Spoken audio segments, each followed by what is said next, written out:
Now coming to next article. तो यहाँ बात हो रहा है कि गवर्नमेंट ओटीटी ओवरसाइट। तो ओटीटी प्लेटफॉर्म का बात होता है। फॉर एग्जांपल ओटीटी प्लेटफॉर्म का एग्जांपल क्या हो सकता है? अमेजन हो गया, अमेजन प्राइम हो गया, नेटफ्लिक्स हो गया, या फिर यूट्यूब के अंदर भी बोल सकते हैं उसको।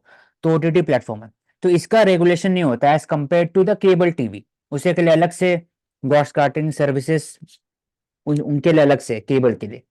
फिर आप बात करते हो न्यूज के लिए, उसके के लिए अलग है, लेकिन ओटीटी के लिए नहीं है। और बहुत सारे एलिगेशन उनके ऊपर हुआ है कि उनके पास जो 18+ वो आप डालते हो, फ्रीली अवेलेबल होता है।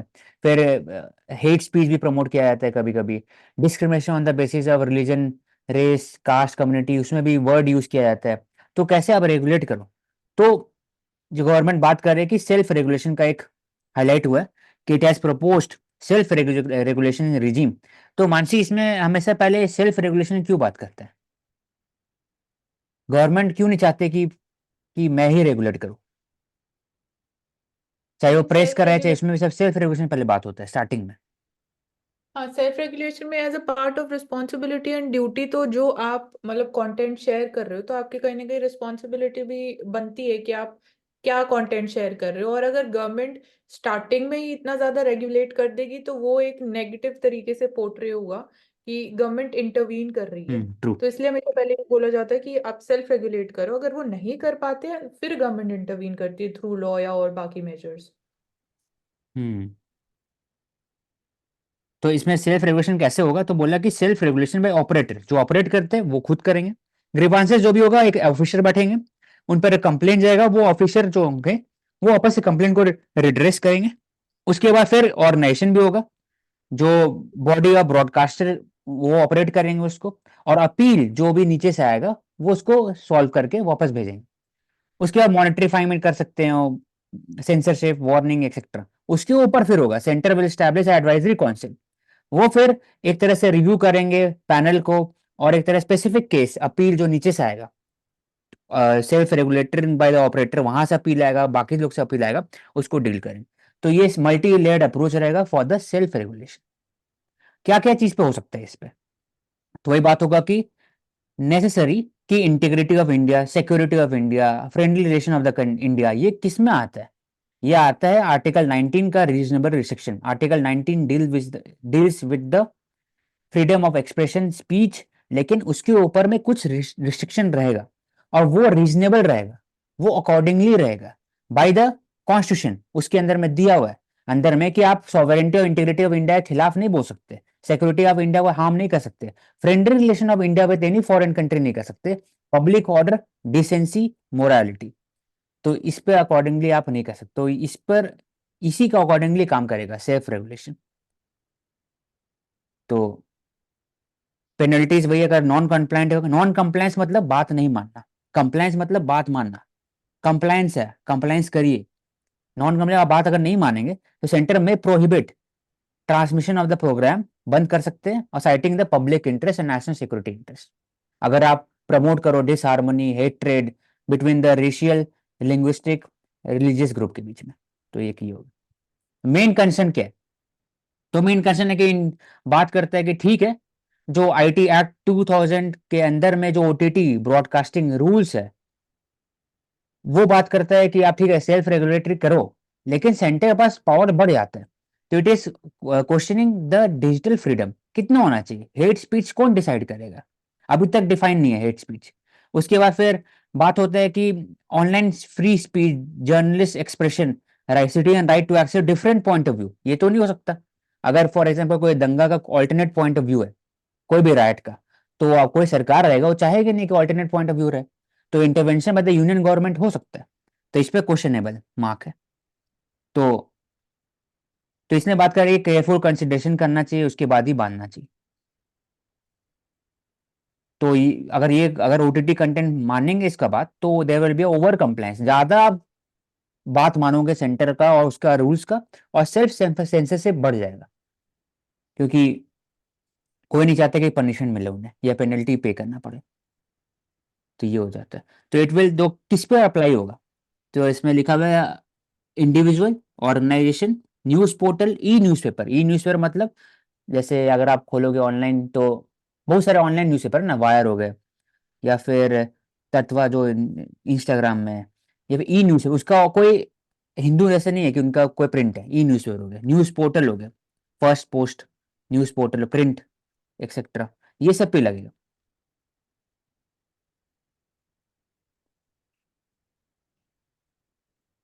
तो ये, मानसी कुछ बोलना है इसमें? नहीं औशिक, और कुछ ऐड नहीं करना। तो तो इसमें दो इंपॉर्टेंट पॉइंट हो गया, तीन इंपॉर्टेंट हो गया। पहला कि सेल्फ रेगुलेशन को प्रमोट किया जा रहा है, 3 टियर रेगुलेटरी सिस्टम क्रिएट किया गया by the centre, reasonable restriction होगा। और दूसरा कि किस पर लगेगा, तो आप बता दिए कि अंडर द आईटी एक्ट 2000 के अंदर में उस पर लगेगा जो ऑनलाइन प्लेटफॉर्म में, जिनका कमर्शियल न्यूज़पेपर है उस पर नहीं लगेगा, उसके लिए डिफरेंट गाइडलाइन है। Hindu newspaper, Indian express, Jansatta etcetera, ये सब दूसरे के लिए। हम्म। तो हम लोग अब बात किए आधार के ऊपर, कि मनरेगा का जो पेमेंट सिस्टम है it is being link to the Aadhaar. तो इससे क्या फायदा होगा कि आधार सीडिंग से जो premature account mapping, lack of consent mechanism है, और दूसरा कि ओवरऑल जो गाइडलाइन रहेगा ये कि जो फ्रॉड आधार स्कीम है, फ्रॉड बेनिफिशियरी, बोगस बेनिफिशियरी उसको हटा सकता है। तो लेकिन इसे क्वेश्चन पूछता है, एबीपीएस,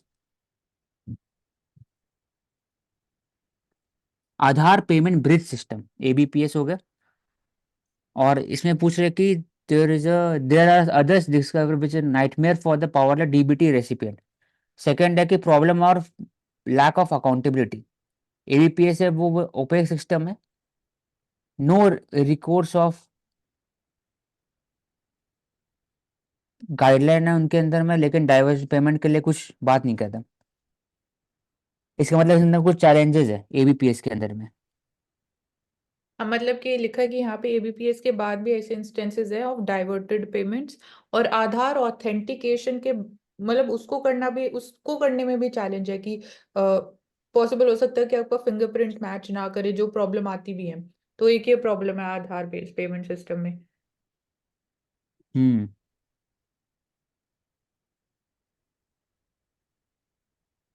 तो ये दो ही है और नहीं है इसमें।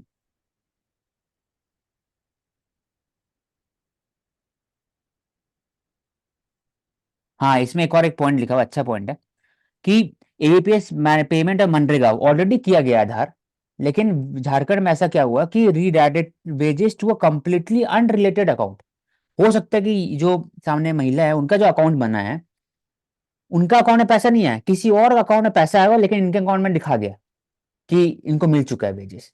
तो वो भी एक तरह करप्शन है, वो हटा नहीं सकता है एबीपीएस। उसे के लिए ह्यूमन इंटरवेंशन चाहिए, और उसके ऊपर में रेगुलेटरी मैकेनिज्म होना चाहिए एनपीसीआई के द्वारा। तो वही बात कर रहे हैं कि NPCI and Reserve Bank of India need to promote some amount of monitoring of sorts of such sort of problems, guideline में इशू करना चाहिए एनपीएससी की तरफ से। मानसी, आई थिंक यही है ओवरऑल। हाँ। हाँ, यही है, और तो कोई नहीं पॉइंट आ रहे हैं।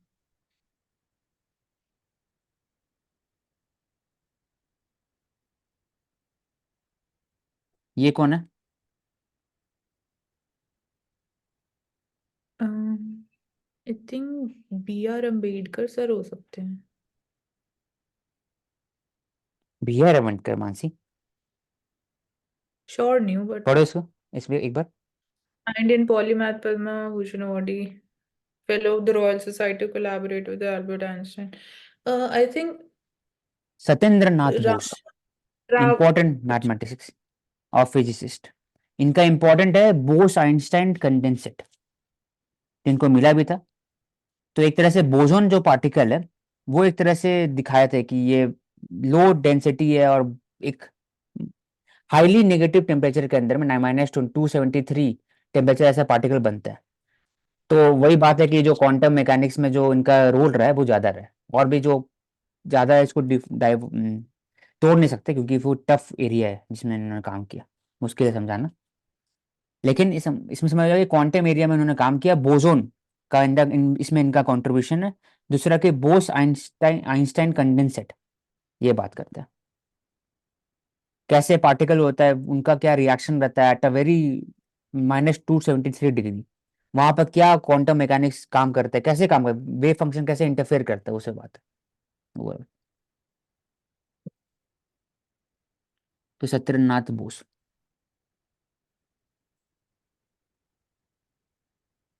ये कौन है Mansi? Declared unlawful Boris Said Ali Shah Gilani. Like I've heard his word, but exactly clarity नहीं है, is related to the politics of Jammu and Kashmir. Hurriyat तो कॉन्फ्रेंस। तहरीक हुर्रियत, हुर्रियत, हुर्रियत का ठीक है। आइडियोलॉजी? हुर्रियत की आइडियोलॉजी दे वांट वही फ्री कश्मीर, इंडिपेंडेंट कश्मीर चाहिए। True, they are like, separatist हाँ टाइप उनका है। और इनके अंदर में हाँ। भी यूआपीए लगा था, unlawful association, anti terror law, UAPA. तो गिलानी, इनके अपने बेटे, एक तरह का बोल सकते हैं क्वेश्चन मार्क, कि गिलानी अपने बेटे को लंदन में भेजते पढ़ने के लिए, और खुद बाकी कश्मीरियत के लोगों को पत्थर मारने भेजते हैं, मतलब पैसा देके पत्थर भेज, ठीक बात है। तो एक इनके ऊपर एक क्वेश्चन मार्क था कि ऐसा क्यों करते हैं, अपने बेटे को क्यों नहीं भेजते इसमें जिहाद के लिए। तो anti India activities, anti national activities के तहत में इनके ऊपर में यूआपीए लगा था। हाँ, जेल में था।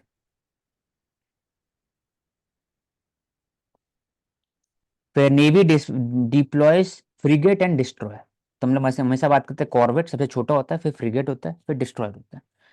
तो नेवी डिप्लॉय किया क्यों? क्योंकि जो कमर्शियल वेसल है इंडिया का, उसको सिक्योरिटी प्रोवाइड करने के लिए। और ऐसे डिप्लॉय करने से क्या फायदा होता है कि इंडिया का जो सॉफ्ट पावर और हार्ड पावर, इमेज बढ़ता है, क्योंकि बाकी लोग के लिए भी फायदा होता है, इटली के लिए या फिर जर्मनी के लिए जिसका कंटेनर शिप जाता है वहां से। तो security, net security provider in the Indian Ocean region, India चाहता है लॉन्ग टर्म में ऐसा बने, ताकि फिर ग्लोबल पावर स्टेटस मिल सके, इसलिए करना पड़ता है ये सब काम। तो EEZ बोल दिए, 200 नॉटिकल माइल होता है फ्रॉम द कोस्ट। चेम प्लूटो और साई बाबा, हरियाणा सर्विस में पूछ सकता है ये नाम। फिर आते हैं Aadhaar linked paid made mandatory. तो डिस्कस कर दिए कि Aadhaar must be seeded to the bank account, और it will plug the leaks, ensure speedy payment और reduce rejection. Arvind Panagariya sir will head the 16 finance commission. तो उनका स्टार्ट होगा आई थिंक 2026 के बाद स्टार्ट होगा ना मानसी, 27 से होगा 31 तक, 31-32 तक होगा। हाँ क्योंकि 16 का है, 20 से 21 2026। है और 21 से 26 है, दो है जो हाँ ये फाइनेंस 15 फाइनेंस कमीशन। हाँ। ठीक है। NIA achieve the conviction rate of 94.7% 2023। तो NIA इंडिया का एक प्रीमियर बॉडी बन चुका है अभी, with higher rate of conviction. और एज कंपेयर टू बाकी सब ईडी हो गए या फिर सीबीआई हो गए, तो इनका रोल बढ़ते जा रहा है धीरे धीरे हर एक स्पेसिफिक एरिया में, gangster, organise crime, drug smuggler etcetera. तो इसको एग्जांपल लिखे तो 94.7% कन्विक्शन रेट। कन्विक्शन रेट बढ़ने से ही ट्रस्ट बढ़ जाता है सिस्टम के ऊपर में, क्योंकि आप ड्यू प्रोसेस फॉलो भी कर रहे हो, कन्विक्शन रेट भी बढ़ते जा रहा है, इसका मतलब आपके ऊपर केस लगा है, तो चांसेस है 94% आपको कन्विक्ट हो गया, इसका मीनिंग यही है।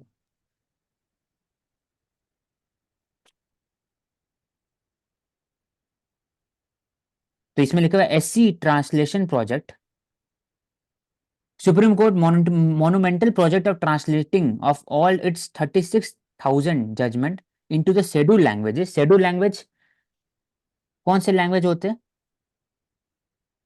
जो 8th शेड्यूल में मेंशन होती है। ट्रू। उसमें कौन कौन से लैंग्वेज होंगे ऐसे, गेस करो। करो ना, गेस करो, हो सकता है नहीं पता लेकिन अभी गेस करो, कौन कौन से लैंग्वेज हो सकते हैं शेड्यूल के अंदर में।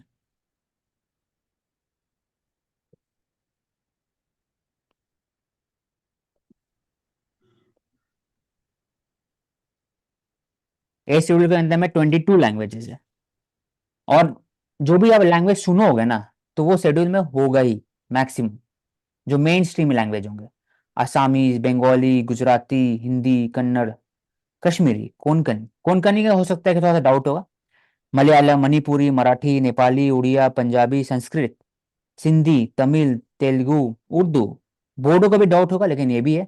संथाली उनकी फेमस है झारखंड में। मैथिली बिहार में। और Dogri, Dogri in the Kumaon Dogra region. Kumaon हो गया बाकी सब। तो, तो इसमें दो ये बस याद रखना, एक तो हो गया बोडो और दूसरा संथाली, मैथिली। उसके अलावा अधिकतर होंगे। इंग्लिश क्यों नहीं है करुणा? वो भी तो स्पीक किया जाता है, वो भी तो बोला जाता है, majority of the population, 8 schedule candidate में।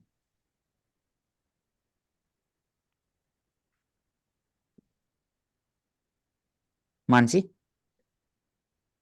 इंग्लिश को इसलिए इंक्लूड नहीं किया गया, फर्स्टली एक तो ये इंडियन लैंग्वेज नहीं है, और जो 8th शेड्यूल में लैंग्वेजेस हैं उनको कंजर्व करने के साथ प्रमोट करने की बात करते हैं, तो इंग्लिश के साथ ऐसा केस ट्रू। नहीं है, तो वो इंग्लिश तो हम एज अ मतलब कॉलोनाइजर्स और उसके साथ ज्यादा एसोसिएट करते हैं। हाँ, तो इसमें एक वर्ड है, सुप्रीम कोर्ट विधिक अनुवाद सॉफ्टवेयर, SUVAS, इसको डाल लो एग्जाम्पल में। हम्म। It is introducing AI tools. उससे फिर क्या हुआ, जो लैंग्वेज में ट्रांसलेशन होगा वो स्पीड हो जाएगा, idea of translating code judgment और रीजनल लैंग्वेज वो जल्द बढ़ जाएगा। उससे क्या होगा, इंटरप्रिटेशन। अब इसमें चैलेंजेस है, एक फायदा बता देते हैं पहले कि लोकल लैंग्वेज जब चेंज होगा, तो आप जो लोकल पीपल है उनको आसानी से समझ में आएगा कि जजमेंट क्या बोलना चाह रहे हैं। संथाली में चेंज होगा, सोचोगे कि जो झारखंड में संथाली पॉपुलेशन है, उनको समझ में आएगा कि हाँ फॉरेस्ट राइट एक्ट में क्या लिखा हुआ है। फिर सुप्रीम कोर्ट का जजमेंट क्या है, किसी और के थ्रू समझना नहीं होगा, कुछ ना कुछ आइडिया हो जाएगा। तो इसलिए फायदा है इसका। तो ग्रास रूट लेवल डेमोक्रेसी के लिए, जस्टिस डिलीवरी के लिए, स्पीड जस्टिस के लिए इंपॉर्टेंट है। लेकिन कंसर्न कहां पर है कि पूछा है कि ट्रांसलेशन जो है, अभी आप जब गूगल ट्रांसलेट करते हो बहुत सारे वर्ड, तब प्रॉब्लम होता है। तो अगर जजमेंट में ट्रांसलेशन होगा, एक कॉमा यहां से वहां हो गया, तो कितना बड़ा मुद्दा खड़ा हो सकता है, मानसी। राइट तो औषित। यहां पर इसलिए लिखा हुआ erroneous interpretation, translation of AI based software, ये एक इशू हो सकता है। और लॉयर्स और लीगल लुमिनरीज बोल रहे हैं कि बहुत दिक्कत है, क्योंकि हाई कोर्ट भी have not yet permitted to conduct proceeding in the regional language except in Hindi speaking state. तो रीजनल लैंग्वेज भी नहीं होता ये चीज। तो इसे मैं बोलता हूं, इसमें क्या होना चाहिए कि पहले ट्रांसलेट कर दो AI के थ्रू। कितना समय लगेगा? घंटों लगेगा, दिन लगेगा, 2 दिन लगेगा, 10 दिन लगेगा, 20 दिन लगेगा, उससे ऊपर नहीं लगने वाला। उसके बाद क्या कर सकते हो, हर एक लॉयर्स का टीम होना चाहिए, वो फिर पढ़ करके वो उसके हिसाब से एक एक सॉफ्टवेयर पर एडिट करे, ये इसका मीनिंग ये हुआ, इसका मीनिंग ये हुआ, इसका मीनिंग को। तो ह्यूमन इंटरवेंशन कर दे ताकि एक रीचेकिंग हो जाए इंटरप्रिटेशन का। मानसी। राइट औषिक, हाँ, ह्यूमन इंटरफेरेंस इंपॉर्टेंट है यहाँ पे, वही 100% एआई के ऊपर फिर भी हम रिलाई नहीं कर सकते हैं, तो स्पीड में जो आपने पॉइंट हाईलाइट किया वही मतलब से हम बेनिफिट उठा सकते हैं। हाँ, वही लिखा हुआ है कि ये लिखा, as well system set in place once the translation are done through the software and the by the retired जजेस and law clerks who are paid the stipend, तब जाकर के ये हो जाएगा। तो वही बात है कि सॉफ्टवेयर भी यूज कर रहे हो, फिर आप ट्रांस रिटायर्ड जज और लॉ क्लर्क्स को यूज कर रहे हो, तो उससे जो भी प्रॉब्लम है वो खत्म हो जाए। हाँ, और लोकल लैंग्वेज में भी कुछ जो नॉर्मल वर्ड्स है जो यूज किए जाते हैं उनका यूज कर सकते हैं, बल्कि प्रॉपर ट्रांसलेशन की जैसे बजाय, क्योंकि काफी वर्ड ऐसे होते हैं जिनका मीनिंग ही नहीं पता होता जैसे इसमें लिखा हुआ कि है क्या कि हो। हिंदी में एक वर्ड था जिसमें लिखा हुआ था लीव, इंग्लिश में था, उसको हिंदी में करिए तो अवकाश कर दिया। लेकिन असली में इसको अवकाश का मीनिंग होता है हॉलीडे, छुट्टी।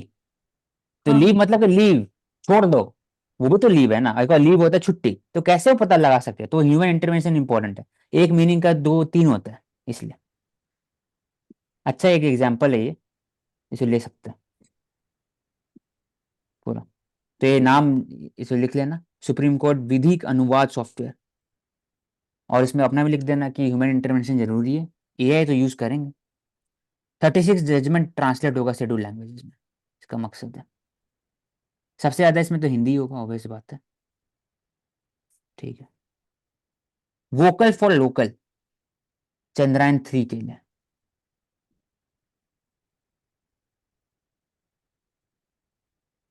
तो इंपॉर्टेंट कीवर्ड इसमें से उठाते हमारे जो प्राइम मिनिस्टर नरेंद्र मोदी जी का कहना है with respect to the vocal for local. Nari Shakti वंदन एक्ट जो रिजर्वेशन से रिलेटेड है वो पास हो चुका। दूसरा वोकल फॉर लोकल, उसका एग्जाम्पल करूँ ना, वोकल फॉर लोकल का अगर कोई स्पेसिफिक सेक्टर में बता दो। एक मैं ऐड करूँ, बोलो। खादी के लिए जैसे था, है ना, true. Textile industry. One district one product था कि पर्टिकुलर प्रोडक्ट को एक प्लेटफॉर्म मिल जाए प्रमोट करने के लिए। हाँ, वन डिस्ट्रिक्ट वन प्रोडक्ट, तो उसका मीनिंग क्या है वन डिस्ट्रिक्ट वन प्रोडक्ट का? कि किसी भी स्टेट में जिस भी डिस्ट्रिक्ट की जो फेमस चीज है जिसकी वजह से वो जानी जाती है तो उसको प्रमोट किया जाता है, उससे उस डिस्ट्रिक्ट को जाना ट्रू। जाएगा इस तरह हाँ से। हाँ हाँ, उससे क्या होना कि लॉजिस्टिक आसानी हो जाएगा और फिर जो डिस्ट्रिक्ट जो जो जाना जाता है डिस्ट्रिक्ट उसको स्टैंडर्ड को बढ़ा दिया जाएगा, और स्टैंडर्ड बढ़ने से आपका जो कॉम्पिटिटिव प्राइसिंग है वर्ल्ड में वो बढ़ जाएगा, आप आराम से बेच सकते हो फिर। तो उसमें फायदा है इसका हर एक डिस्ट्रिक्ट के साथ। तो वोकल फॉर लोकल आपने बता दिया। तो इंपॉर्टेंट है कि नाटू नाटू सॉन्ग को मिला, RRR एलिफेंट विस्परर को मिला, चंद्रयान 3 का सक्सेस हुआ, पैरा ओलंपिक में भी, पेरिस ओलंपिक में भी जो 2024 में होगा उसमें भी कंट्री जो इनकरेज कर अपना पीपल को। ग्लोबल इनोवेशन इंडेक्स में भी 81 रैंक थे तो हम लोग 40 हो गए अभी। Number of patent was higher no. QS university ranking में भी बढ़ा है, रैंकिंग हर एक एरिया का। तो इसी बात है।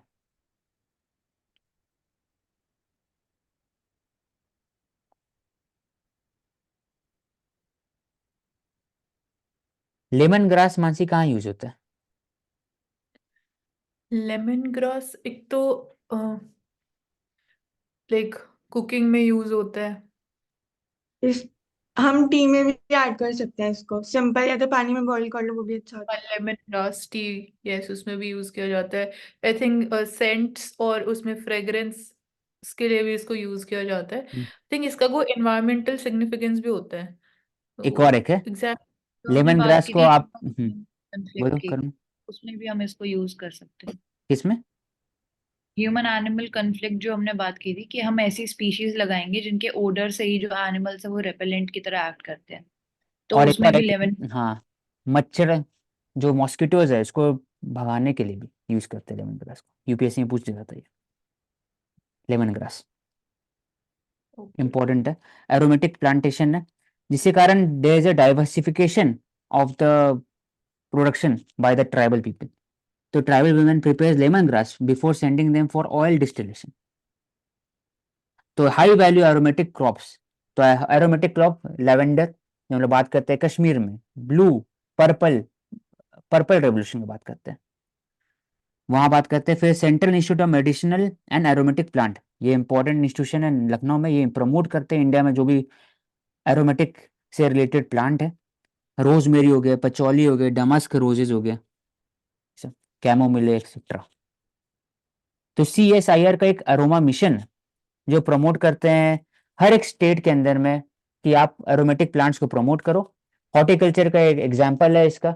और फिर जो क्रॉप्स है हमेशा सिर्फ राइस, वीट, मिलेट इसी की बात नहीं होना चाहिए, हाई वैल्यू प्रोडक्शन बढ़ाने के लिए एरोमेटिक प्लांट भी इंपॉर्टेंट है। तो इट ऑल्सो रिपेयर्स एलिफेंट। तो ऐसे अगर उन्होंने कहा कि वाइल्ड लाइफ में भी रिपेलेंट काम करता है।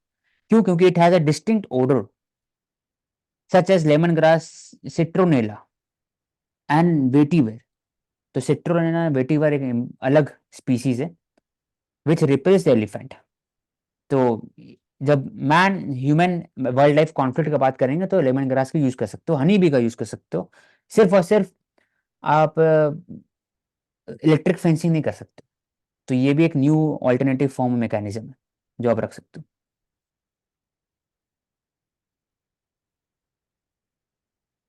और सबसे अच्छा बात क्या है कि लेमन ग्रास में वाटर स्ट्रेस रीजन में आप कर सकते हो, तो high tolerant to the water stress, high heat resistance भी क्रॉप है, एक तरह से हाई वैल्यू क्रॉप है।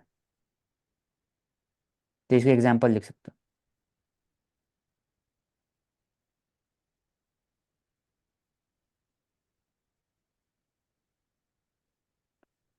Should you invest in sovereign gold bond?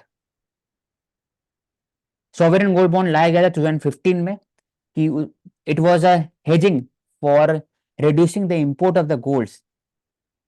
और जो लोग है अपने जो गोल्ड है फिजिकल गोल्ड, इसको इसको निकाल के इन्वेस्ट करे गोल्ड बॉन्ड में, ताकि गोल्ड बॉन्ड उनको एश्योर्ड रिटर्न मिलता है लॉन्ग टर्म में, और अनयूज्ड जो गोल्ड रखा रहता है घर पे वो भी एक सेफली डिपॉजिट रहे बैंक में, और जो अनयूज गोल्ड है उसको भी आप इन्वेस्ट कर सके बाकी सब में, इसलिए अश्योर्ड रिटर्न था एक। लेकिन ये ज्यादा फेमस नहीं हो पाया मानसी, सॉवरेन गोल्ड बॉन्ड हाँ राइट, बोला जाए, ज्यादा फेमस नहीं हो पाया, राइट। क्योंकि लोगों का जो एक दो चीज के तीन चीज के कारण कि गोल्ड कभी भी जो लोग इंडिया में खरीदते हैं, it is not for investment purposes, it is for the financial security, कि जब क्राइसिस आएगा तो गोल्ड को बेच के आप रेड्रेस कर सकते हो क्राइसिस को, इसलिए रखता है। दूसरा चीज कल्चरल सैंक्टिटी है, गोल्ड रखना मतलब एक और है, स्टेटस है सोसाइटी के अंदर, गोल्ड ज्वेलरी हो गया एक्सेट्रा। तो apart from economic monetary benefit, gold को हम लोग डिफरेंट एंगल से देखते हैं सोसाइटी के अंदर, इसलिए फेमस नहीं हुआ। गोल्ड को बढ़ा भी और धीरे धीरे बढ़ते भी जा रहा है। तो गोल्ड एक्सचेंज ट्रेडेड फंड, तो एक तरह से म्यूचुअल फंड हो गया फॉर द गोल्ड, है ना, एक्सचेंज ट्रेडेड फंड, ईटीएफ। मतलब म्यूचुअल फंड से तो डिफरेंट होता है, हमने लेकिन कंपेयर भी किया म्यूचुअल फंड और ईटीएफ्स को। मतलब एक्सचेंज ट्रेडेड फंड, नेम में एक्सचेंज है, हम्म तो मतलब कि ये थोड़ा सा, जैसे म्यूचुअल फंड को आप ट्रेड नहीं कर सकते हो, एक्सचेंज ट्रेडेड फंड में आप ट्रेड कर ट्रेड कर सकते सकते हो, हो। ये मेजॉरिटी डिफरेंट है। सबसे हाँ मेजर डिफरेंस यही है।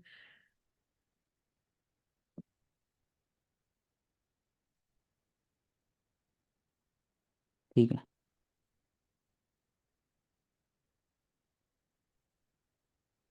कॉन्गो कहाँ पर है Mansi? Congo is African continent में या लैटिन अमेरिका में होगा। African Congo continent basin. में, कॉन्गो बेसिन। और वो किस तरफ में है, मतलब west, east, north, south? West, I think south west side है। जो गल्फ ऑफ गिनी है ना, उसी उसी की तरफ में ठीक मेजर है, कॉन्गो नॉर्थ रिवर वेस्ट। है ना, कॉन्गो रिवर है इसलिए। चाइना रीयूनिफिकेशन विद ताइवान, ऐसा क्यों चाइना बोलता है हमेशा कि रीयूनिफिकेशन करना है ताइवान के साथ भी, हांगकांग के साथ भी मानसी? वही चाइना की हेजेमनी है, चाइना ये क्लेम करता है कि ताइवान, चाइना जो मेनलैंड है उसी का पार्ट है, बट ताइवान डिमांड करता है अगेन इंडिपेंडेंस की।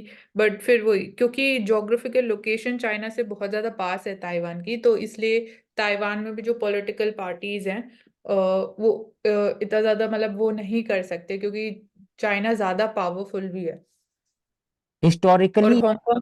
ताइवान हाँ फॉर्मोसा जिसको बोलते हैं, वो चाइना बोलता है हांगकांग से रिलेटेड, कि हांगकांग हिस्टोरिकली चाइना का पार्ट था, वो ब्रिटिशर्स को दिया गया ड्यूरिंग द ओपियम वॉर 1942 में, तो मेरा ही पार्ट है। दूसरा बात करते हैं ताइवान का। ताइवान का एग्जिस्टिंग क्यों क्यों प्रॉब्लमेटिक है चाइना के लिए, क्योंकि ताइवान डेमोक्रेटिक कंट्री है, और उसका जो इतिहास है वो, जो ताइवान का जो नेशनलिस्ट, जो चाइना के नेशनलिस्ट गवर्नमेंट थे, वो फिर भागे थे आफ्टर 1949 और वहां बसे थे। तो अगर वो एग्जिस्ट करेंगे आज भी, तो it will be a threat to the establishment of the CCP, communist party of China, इसलिए वो चाहते हैं कि वो ताइवान भी इंटीग्रेट करें। और ट्रेड के पर्सपेक्टिव से हांगकांग भी बहुत इंपॉर्टेंट एक लोकेशन है।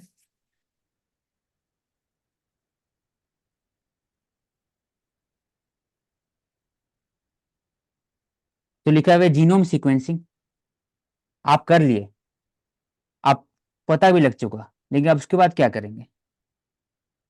तो जीनोम सीक्वेंसिंग से बहुत सारी चीज पता पता लग सकता है। हेल्थ केयर में आपको आइडिया हो सकता है कि आपका अगर जेनेटिक मेकअप ऐसा है कि सीवीडी का चांसेस खतरा है, कैंसर खतरा है, वो पता लग सकता है। एग्जैक्टली नहीं, लेकिन प्रिडिक्शन किया जा सकता है। दूसरा कि आपका कास्ट, और फिर आप कहाँ से बिलोंग करते हो, आपका जेनेटिक मेकअप क्या है, वो पता लग सकता है कहाँ से आए हो। तो उसके लिए भी ऑनलाइन साइट है, आप जाकर के दे सकते हो पूरा। तो डिजीज हो गया, हेल्थ केयर हो गया, एक्सेट्रा, सब में काम आ सकता है जीनोम सीक्वेंसिंग।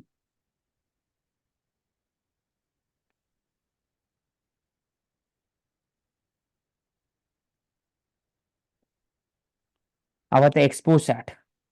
तो इसरो के लिए पहला एक्स रे पोलैरिमीटर सैटेलाइट रहेगा, डिस्कस किए थे। It will B researching on the X ray जो यूनिवर्स में, और उस पर फिर रिसर्च करेंगे तो लॉन्ग टर्म में जो भी इम्पैक्ट होगा अर्थ का एटमोसफियर के ऊपर भी और सैटेलाइट के ऊपर भी, वो फिर स्टडी कर सकते हैं। इसके लिए इंपॉर्टेंट है x ray.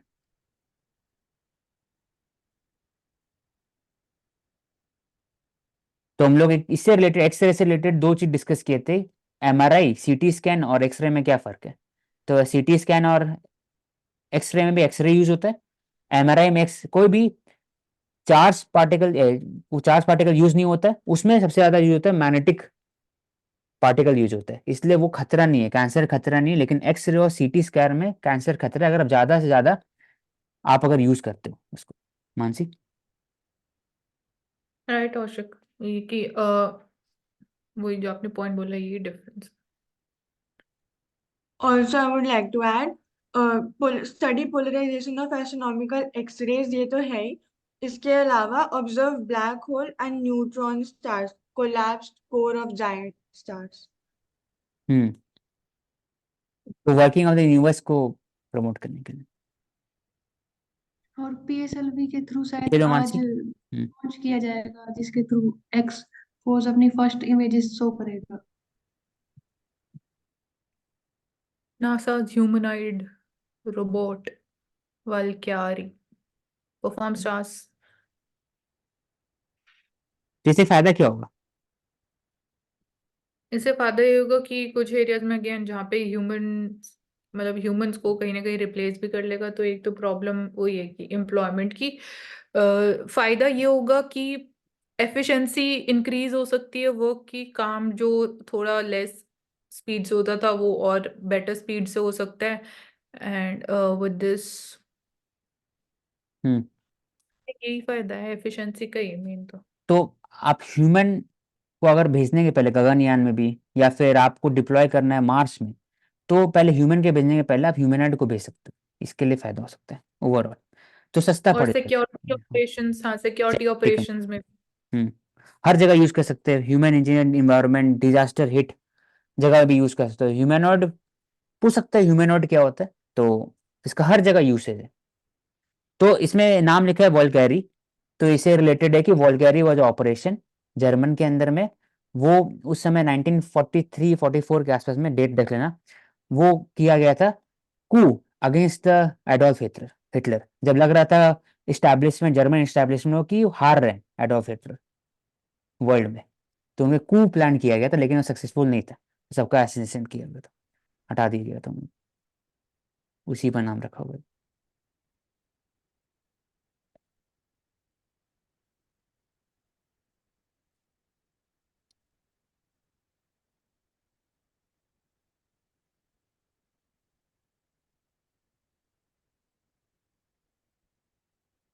Now coming to the next article, Indian Express.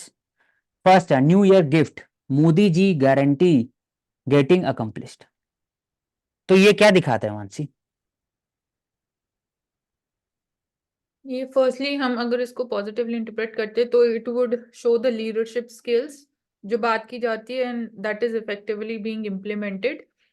And leadership skills of even we can say the chief minister also कि he is also portraying, and वो आगे प्राइम मिनिस्टर को रख रहे हैं एंड क्रेडिट सारे होने को दे रहे हैं। बट अगेन जो नेगेटिव एस्पेक्ट की बात कर सकते तो पूरा टीम वर्क के थ्रू ये सक्सेसफुल हुआ है, तो it is not just because of one person. हाँ, तो मैं इसमें आपसे मैं समझ करता हूँ दूसरा, लेकिन मुझे एक कंसर्न क्या है कि सामने में लिखा है राजस्थान सरकार, ये बीजेपी नहीं है, बीजेपी का बात नहीं हो रहा है, ये राजस्थान सरकार का बात हो रहा है। उनमें जो एडवर्टाइजमेंट है वो दिखाता है कि जो प्राइम मिनिस्टर है, जो मोदी जी, उनकी गारंटी है गेटिंग अकम्प्लिश्ड। तो पर्सनलाइज जब हो जाता है कोई भी स्कीम, तो वो जो सिस्टम का जो ट्रस्ट है वो बढ़ता है, लेकिन वो ऐसा नहीं होना चाहिए लॉन्ग टर्म में। तो लॉन्ग टर्म के लिए जो एक one man party, one man driven system, ऐसा नहीं होना चाहिए। क्योंकि डायरेक्टली वर्ड लिखे ना, Modi ji guarantee getting accomplish, Rajasthan सरकार के द्वारा, स्टेट के द्वारा ये एडवर्टाइजमेंट किया हुआ है, ये स्पेसिफिक बीजेपी पार्टी का नहीं। प्रधानमंत्री उज्ज्वला योजना हम लोग पढ़े, कि 10 करोड़ बेनिफिशियरी ऑलरेडी पूरे हो चुके हैं कल ही।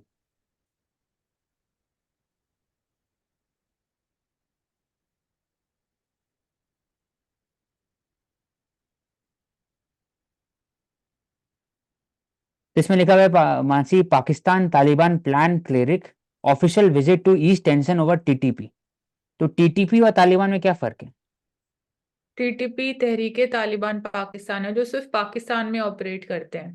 तो तालिबान इज फॉर अफगानिस्तान। तो टीटीपी, एक हम हाँ बोल सकते हाँ हैं, हाँ, बोलो। स्प्लिंटर ग्रुप है हम्म ऑफ तालिबान। हम्म ठीक। जैसे तालिबान चाहता है रूल करे according to the code of conduct given by the Quran and sharia Afghanistan में, वैसे ही एक आउटफिट तालिबान है जो पाकिस्तान के लिए खुद है, उसको तहरीक तालिबान पाकिस्तान बोलते हैं। सिमिलर है, तो आउटफिट ऐसे आपने कहा ट्रू।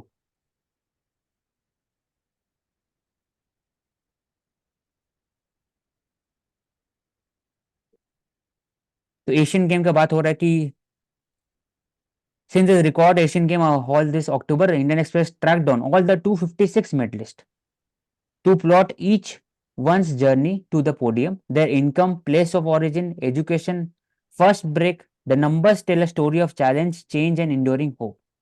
तो बहुत इंपॉर्टेंट आर्टिकल है, इसको केस स्टडी लेना चाहिए कि इंडिया में जो, मुझे लगता है कैसा हो सकता है ये, कि इंडिया में जो धीरे धीरे जो प्रॉस्पेरिटी बढ़ रहा है सोसाइटी के अंदर में, तो नीचे से लोग ऊपर आ रहे हैं।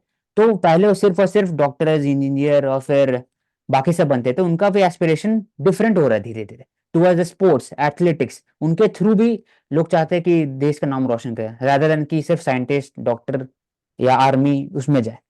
तो 256 मेडलिस्ट होंगे, I think it will be very diverse, और हर क्लास के लोग उसमें रिप्रेजेंटेड होंगे, और इक्विटी, सोशल इंक्लूसिविटी बहुत ज्यादा रहेगा। अब देखते हैं इसमें क्या क्या फाइंडिंग हुआ है इसमें। मेल फीमेल में बोला गया तो 110 146 अप्रोक्सीमेटली वैसे ही है। 24 26 50,000 annual, finally family annual income 50,000, मतलब मीगर इनकम वाले लोग भी जा रहे हैं इसमें। फ्रॉम 24 26 में 45% बिटवीन द 50,000 एंड 5 लाख, और 35% जो लोग 5 लाख के ऊपर इनकम इनका है उसमें 51 मेल है, 41 फीमेल। जो सन ऑफ डेली वेजर वो भी लोग जा रहे हैं, और जो मिडिल क्लास के लोग हैं, लोअर मिडिल क्लास के लोग भी है, सब कोई। तो ये दिखाते हो कि इंडिया का लॉन्ग टर्म जो विजन है फॉर द ओलंपिक में मेडल जीतने का, हर जगह तक कैसे पहुंच सके। खेलो अभियान किया जा रहा है, खेलो इंडिया भी प्रमोट किया जा रहा है, स्पोर्ट्स इंफ्रास्ट्रक्चर क्रिएट किया जा रहा है, ग्रासरूट लेवल में भी सीएसआर एक्टिविटी के थ्रू प्रमोट किया जा रहा है। तो वो कहीं ना कहीं हेल्पफुल हो रहा है, वो दिख रहा है एशियन गेम में, वो दिखेगा फिर कॉमनवेल्थ में, और फिर आप ओलंपिक्स में। मानसी, राइट औषित। इसमें आ गया पूरा बड़ा सा। एजुकेशन ब्रेकअप में भी क्लास 10 बिलो पास 1311, class 12 42, graduate 82, post graduate 11। Diverse agriculture family occupation सबसे ज्यादा 38, प्रोफेशनल सर्विस 34, डेली वेज भी है, आर्मी भी है, गवर्नमेंट भी है, बिजनेस भी है। Where did the athlete start playing? Academy, school, local ground, home, army, SAI, उसके बाद फिर कॉलेजेस।